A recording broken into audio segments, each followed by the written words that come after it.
أما بعد فأعوذ بالله من الشيطان الرجيم. بسم الله الرحمن الرحيم.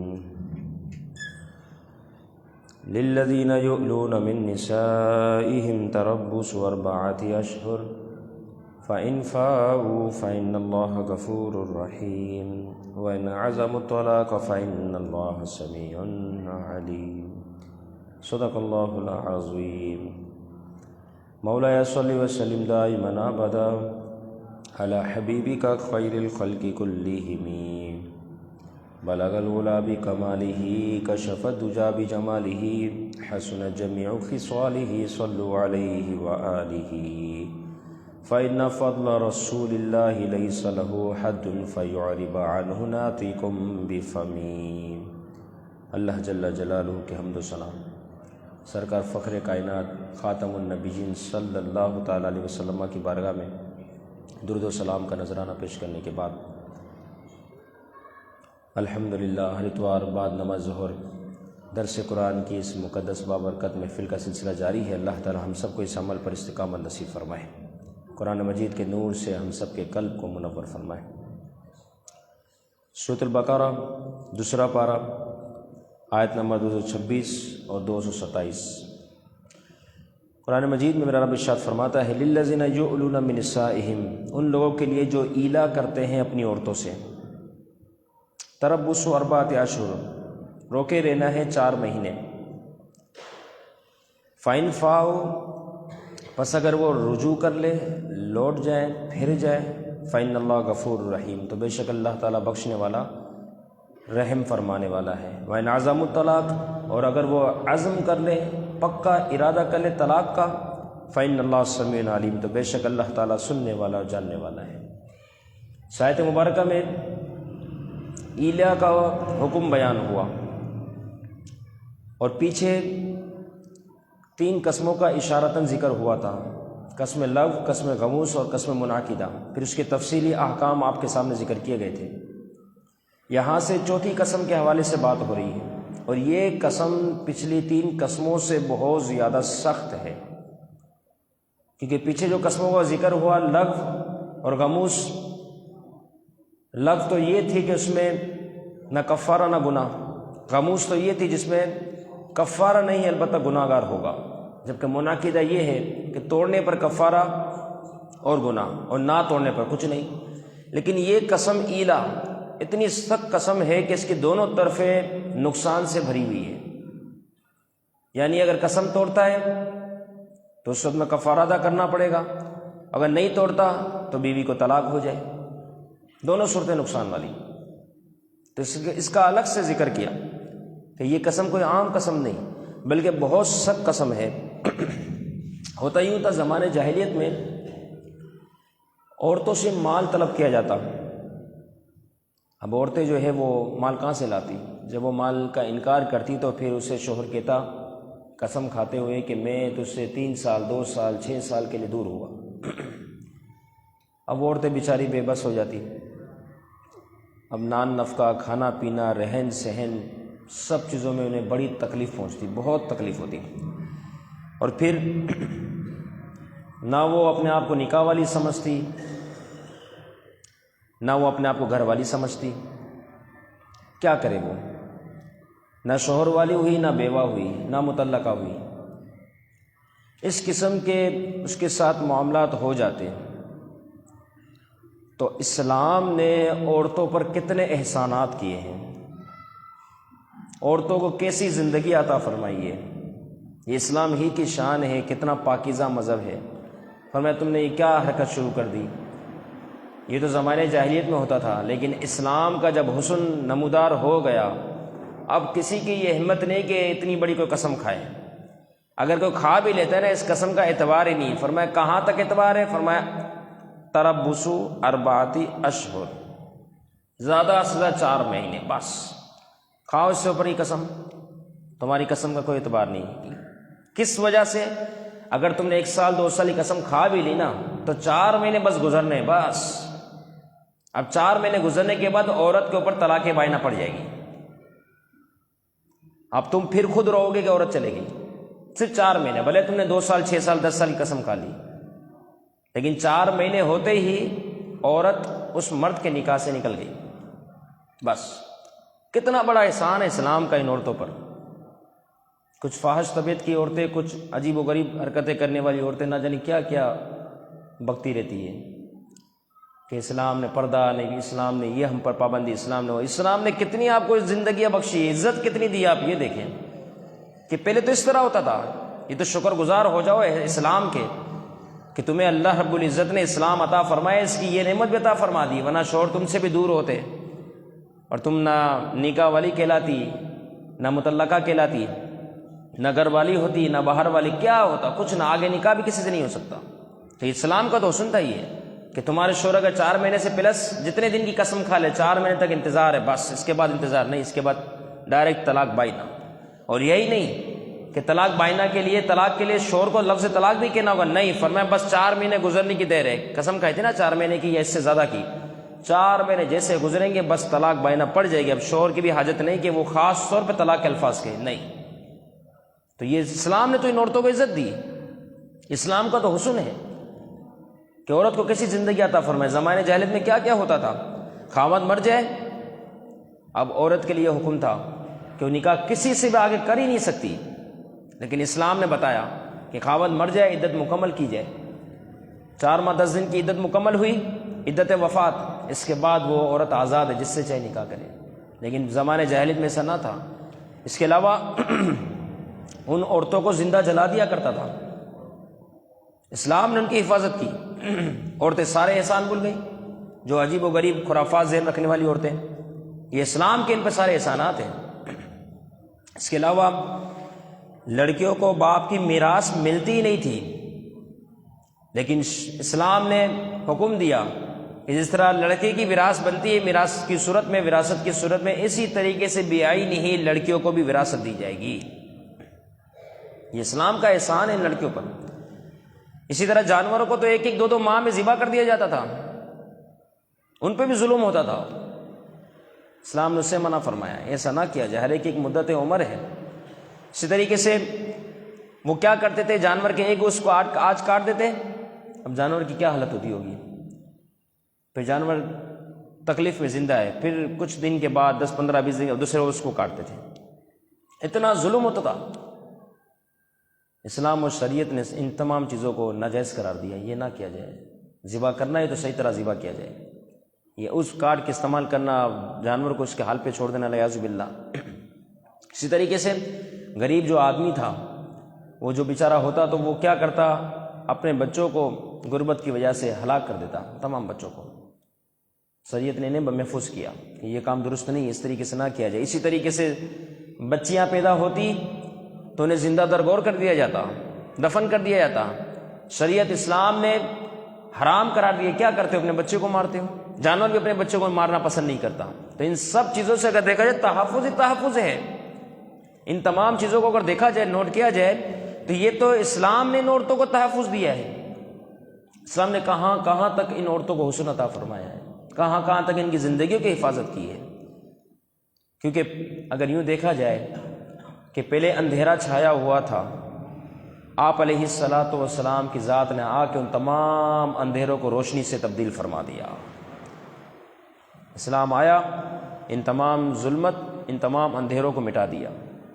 اسلام کی شان نہیں. اب ان تمام ظلم کے اندر ایک ظلم ایلا بھی تھا، جس کا یہاں پر ذکر ہے. اور ایلا اگر شرعی اعتبار سے دیکھا جائے، معنی یہ ہوگا کہ کوئی شوہر قسم کھا لے کہ میں اپنی بیوی کے پاس 4 ماہ تک نہیں جاؤں گا، اس سے پہلے کی قسم ہے 4 ماہ سے کم، تو وہ ایلا نہیں کہلائے گا. ایلا کی مدت 4 ماہ ہے یا اس سے زیادہ. اب 4 ماہ کی جب قسم کھائے گا یا اس سے زیادہ کی جب قسم کھائے گا نا، تو یہ ایلا کرنے والا ہو جائے گا. اب ہوگا کیا کہ اگر قسم توڑتا ہے تو کفارہ لازم آئے گا، بیوی اس کی محفوظ ہو جائے گی.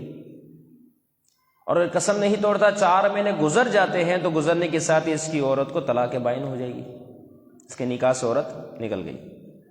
اگر 4 مہینے سے کم کی قسم ہے نا، تو پھر اس میں کوئی مسئلہ نہیں ہے، اس میں عورت کو طلاق نہیں پڑنی. مثال کے طور پہ 3.5 مہینے کی قسم کھا رہا ہے، تو اب یہ ہوگا کہ یہ قسم کو اگر توڑتا ہے تو کفارہ لازم آئے گا. اور اگر قسم نہیں توڑتا 3.5 مہینے پورے گزر جاتے تب بھی کوئی حرج نہیں، اب عورت کو کچھ نقصان نہیں ہونا اس اعتبار سے۔ لیکن 4 مہینہ اس کی حد ہے، اگر اس حد کی طرف جاتا ہے، کیونکہ عورت پہ ظلم ہو رہا ہے نا یہ، تو اس وجہ سے خاص طور پہ اس کا حکم دیا کہ یہ کام نہ کیا جائے۔ اب زمانے جاہلیت میں جس طرح ایلا ہوتا، اب وہ کیا ہوتا، عورت پہ کتنا ظلم ہوتا۔ یہ اسلام کا حسن ہے، اسلام نے ان کو جو زندگی دی ان کو یاد رکھنا چاہیے، ان عورتوں کو خاص طور پر۔ اب وہ جب اتنے سارے سالوں کی قسم کھا لے عورت، کیونکہ یہ حکم نازل نہیں ہوا تھا، زمانے جاہلیت کا دور تھا، اب اس میں کیا ہوتا، پھر یہ مرد عورت کے قریب بھی نہ جاتا، عورت بیچاری انتظار کرتی رہتی، اس کے علاوہ اس کا نان نفقہ بھی نہ دیا جاتا، عورت بیچاری بھیک مانگنے مجبور ہو جاتی، اس طریقے سے عورت بیچاری مزدوری کرنے پر مجبور ہو جاتی۔ اب کیا کیا جائے، مزدوری کی جائے، اور ماں باپ پر پھر جو ہے وہ بوجھ بھی بن جاتی، اتنے سارے معاملات ہو جاتے عورت کے ساتھ۔ لیکن اسلام کے آنے کے بعد فرمایا یہ ساری تاریکیاں ہیں، یہ ساری ظلمتیں ہیں، یہ سارے اندھیرے ہیں، یہ سارے ظلم ہیں، فرمایا اسلام ان چیزوں کو برداشت نہیں کرتا، تو ایک حد ہی مقرر فرما دی، تاکہ اگر کوئی اس حد تک جائے گا تو پھر عورت آزاد ہو جائے گی، پھر عورت کو اپنے طرف نہ سمجھے۔ تو یہ اسلام ہی کا حسن ہے۔ اب یہ ہے کہ 4 مہینے مقرر کرنے میں بڑا راز ہے۔ عورت کے پیٹ میں جب حمل ہوتا ہے تو حاملہ عورت کہ جب حمل 4 ماہ تک پہنچتا ہے تو ایک فرشتہ آتا ہے، اب وہاں بھی 4 ماہ کی مدت ہے، پھر اس بچے کی پیشانی پر اس 4 ماہ کی ہی مدت میں لکھ دیا جاتا ہے۔ اب جو چیز لکھی جاتی ہے وہ بھی 4 ہی ہے۔ نمبر 1، اس کا رزق لکھ دیا جاتا ہے، اس کی عمر لکھ دی جاتی ہے، اس کا عمل لکھ دیا جاتا ہے، اور ساتھ ہی ساتھ جنتی ہے یا جہنمی ہے وہ بھی لکھ دیا جاتا ہے کہ اس کو یہ سارے معاملات اس کے ساتھ ہونے ہیں۔ اب اس کا قطعاً مقصد یہ نہیں کہ کوئی بندہ یہ سوچ لے کہ لکھ دیا گیا تھا پہلے ہی 4 ماہ کی مدت میں ماں کے پیٹ کے اندر، تو باہر آ کے اس کو کام بھی وہی کرنے تھے، پھر عذاب کے ساتھ علیہ باللہ، نہ، یہ دماغ میں بات نہ ہے، یہ تو تقدیر کا مسئلہ ہے۔ اب یہاں پر یہ ہے کہ میرا رب عالم الغیب ہے، اسے ہر چیز کا علم ہے، وہ سب چیزیں جانتا ہے، اس نے اپنے علم ازلی سے جان لیا کہ یہ بچہ یہ کام کرے گا بڑا ہو کر، تو لہٰذا اس نے وہ حکم لگا دیا، نہ کہ اس بچے کو اوپر جو لکھا گیا اس نے وہ کام کیا۔ یعنی اس بچے کو جو کام کرنا تھا اگرچہ بعد میں کرنا تھا، لیکن میرا رب تو جانتا ہے۔ جس طریقے سے آپ دیکھتے ہیں نا دوائیں تیار کی جاتی ہے، اس میں ایکسپائر ڈیٹ لکھی ہوئی ہوتی ہے، یہ دنیا کا علم ہے، دنیا داروں کو پتہ ہے۔ ایکسپائر ڈیٹ کا کیا مطلب ہوتا ہے، فلاں 2-3 سال کے بعد دوا ایکسپائر، اس کو کس نے بتایا؟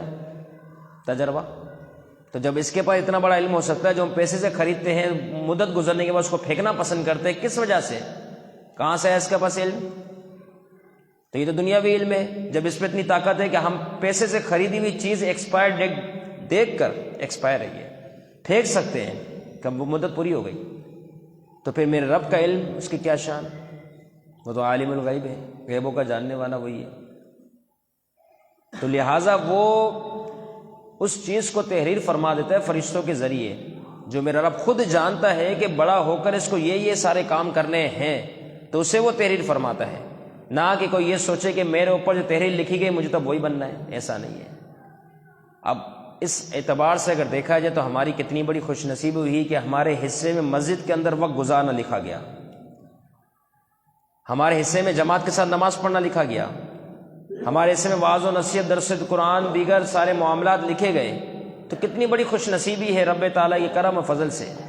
تو فرمایا 4 چیزوں میں بڑی حکمت ہے، یہ 4 ماہ ایلا کا معاملہ مقرر کرنا، اس میں بھی حکمت، اور ساتھ ہی ساتھ فرشتے کا 4 ماہ میں اس حمل کے اندر اس بچے کی پیشانی پر لکھنا، یہ بھی حکمت، اور 4 کاموں کو ہی لکھنا، رزق کتنا ملے گا، عمر کیا ہوگی، عمل کیا ہوگا۔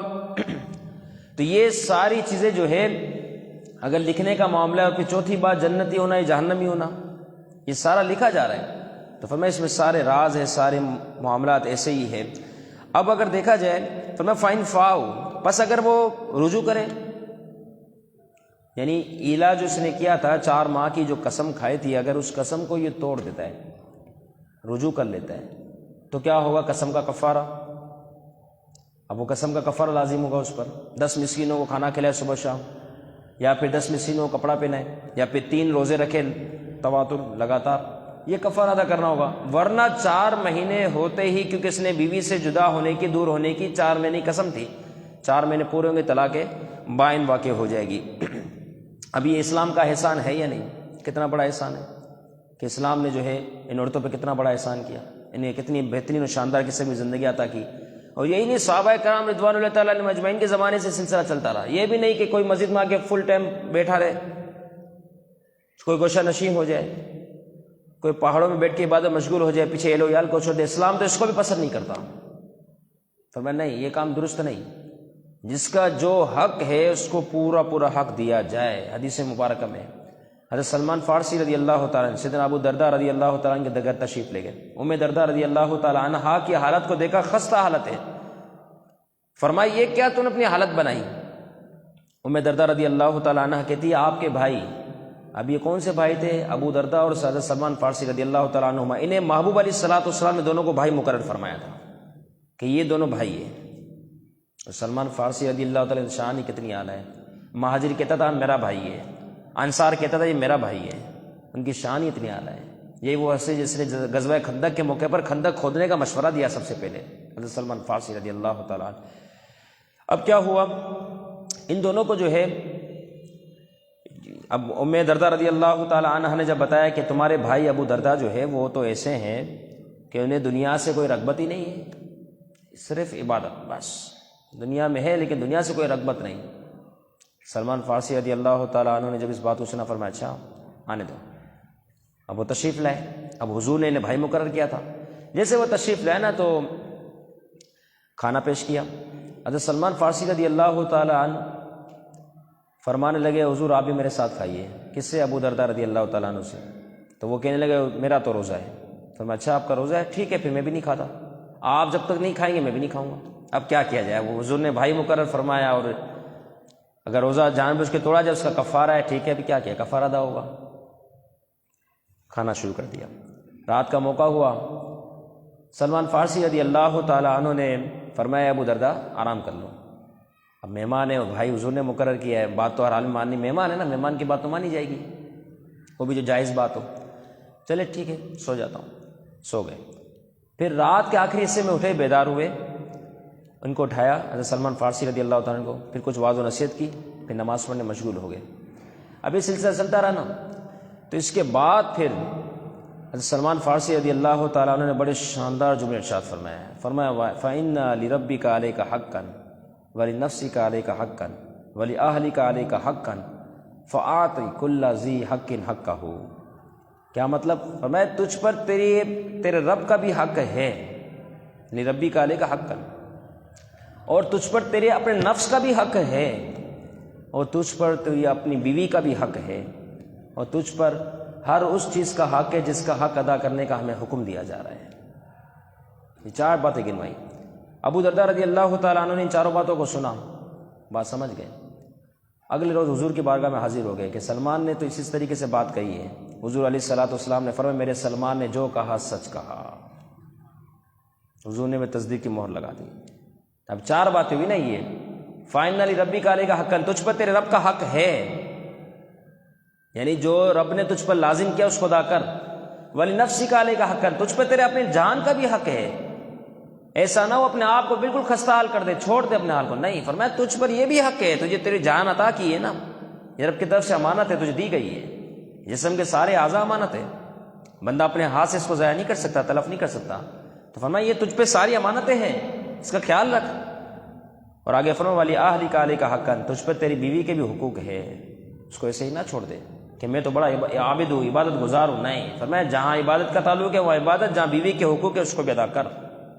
آگے فرمایا فآتی کل ذی حق حقہ، اسلام تو اس چیز کو پسند فرماتا ہے کہ جو جتنے اشیاء ہیں ان تمام کو برابر برابر جو جس کے حقوق ہے اس کو حق دیا جائے۔ کتنا پیارا اسلام ہے، اس کا حسن دیکھے، اس کی پاکیزگی دیکھے، اس کی نفاست دیکھے۔ تو عورتوں کو یہ زندگی کون عطا کر رہا ہے؟ اسلام تو عطا کر رہا ہے. تو کوئی مرد ایسا نہ ہو جو عورت کو چھوڑ کے چلا جائے. فرمایا نہیں، یہ غلط کیا اس نے، اس کو اپنی بیوی کے بھی حقوق ادا کرنے ہیں. تو اسلام ہی ہے جس نے عورتوں کو اس قسم کی بہترین و شادان جو ہے زندگی عطا فرمائے. فرمایا فَإِنَّ اللَّهَ غَفُورٌ رحیم، پس بے شک اللہ تعالیٰ بخشنے والا رحم فرمانے والا ہے.